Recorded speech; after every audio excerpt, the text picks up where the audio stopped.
नमस्कार. तर स्कूलमधून दुपारी मुलं घरी आली की त्यांना छोटीशी भूक लागलेली असते. त्यासाठीच आज आपण काहीतरी बनवणार आहोत.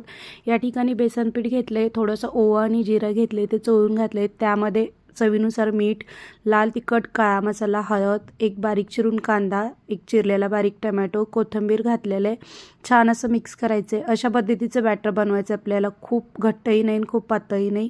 गॅसवरती आपण तवा ठेवायचा आहे, तेल घालायचे. तवा छान गरम झाला की अशा पद्धतीने आपण हे बॅटर सोडून घेणार आहोत. मस्त असे आपण व्हेज ऑमलेट बनवणार आहोत. याला आपण बेसन पोळीही म्हणतो. या ठिकाणी आता याला आपण झाकून घेणार आहोत एक अर्धा मिनटं.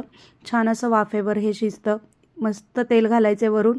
याला आता पलटून आपण खरपूस भाजून घ्यायचे. मस्त लागतं खायला. अगदी छोट्या भुकेसाठी मुलांना तुम्ही हे बनवून देऊ शकता. मस्त असं आपलं तयार झालेलं आहे व्हेज ऑमलेट. नक्की बनवून बघा आणि जर असेच नवीन नवीन व्हिडिओ पाहायचे असतील तर चॅनलला सबस्क्राईब करा.